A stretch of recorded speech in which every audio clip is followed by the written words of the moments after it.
Hello, everybody. My name's Dan French, and I am the online instruction program manager. And I want to spend a few minutes talking about best practices for teaching clinicians. So, I've worked with healthcare instructors and nursing professors for many years, and a few lessons that I've taken away from working in the field of nursing, especially when it comes to teaching online, is that there's some special considerations for teaching online nursing students. And generally, you use the same best practices that you use for any online course, but you have to consider the nurse. So, in graduate nursing, especially, almost all of the students are working full time. So, you have to understand that their time is limited, and in many cases, these are students who have been out of school for a few years. So it's important that they're familiar and comfortable with taking online classes, specifically the technology. So with all classes, you should make sure that you're there to support your students and that the feedback that you give on assignments or the feedback needed for support is prompt. But I think that's extra important when it comes to teaching nursing students, especially in graduate education, because their time is limited. And often, they might be working 4 12-hour shifts or 4 10-hour shifts, and it's hard for them to get an assignment done because 4 of their days are taken. So if they have any questions during the assignments, they need for you to get back to them as quickly as possible. So that's the one thing I stress when we're talking about teaching nurses, and especially teaching nurses in graduate education. The other best practices are similar to best practices for any other online course. And as far as teaching goes, it's always important to establish and maintain contact between students and faculty.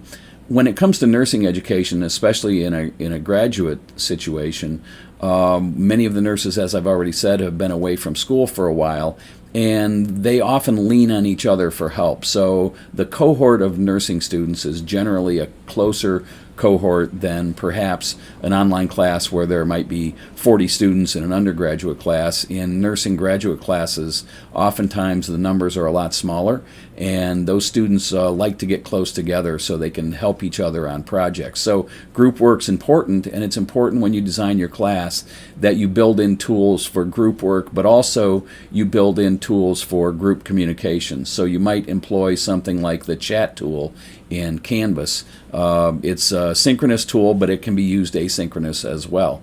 So that's important. You might want to put a virtual office in your nursing class as a place where students can get together and talk, and they can communicate with you also. So I think virtual office hours for you as the instructor that are important, and you want to make sure you're available. In addition to establishing and maintaining contact between students and faculty, you want to develop that cooperation between students, and you also want to utilize active learning exercises, which is great in nursing because most of your students have been on the floor already, so it's not as much role playing as it is imagining real life situations. So anytime you can use case studies in your class in nursing education, that would be helpful. It's also very important that you provide very prompt feedback to assignments. So for most online teachers, I say 72 hours, somewhere between 24 and 72 hours is good for grading and feedback. I think that's really important in nursing. Again, you have busy students and they want to do well in the class, so they're anxious to get your feedback. So the quicker you can get that to them, the better you are. Also, you want to communicate high expectations because, again, this is graduate school. So oftentimes, someone will be late with an assignment because they had to work or because they have a family at home and the student, he or she, was tied up with their kids.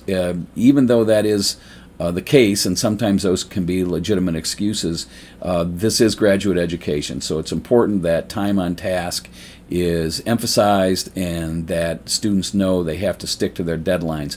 Really, if they have a week to prepare for an assignment, it just teaches them to get started on it right away and not wait until the last minute.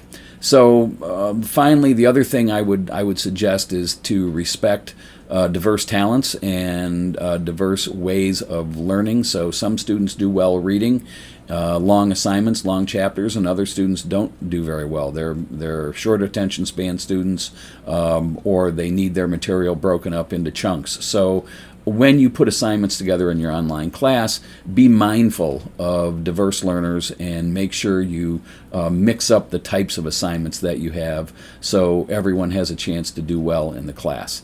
So those are some best practices and advice for teaching nurses, especially in graduate school. And if you have any other questions, please let us know. Thank you so much. Bye-bye.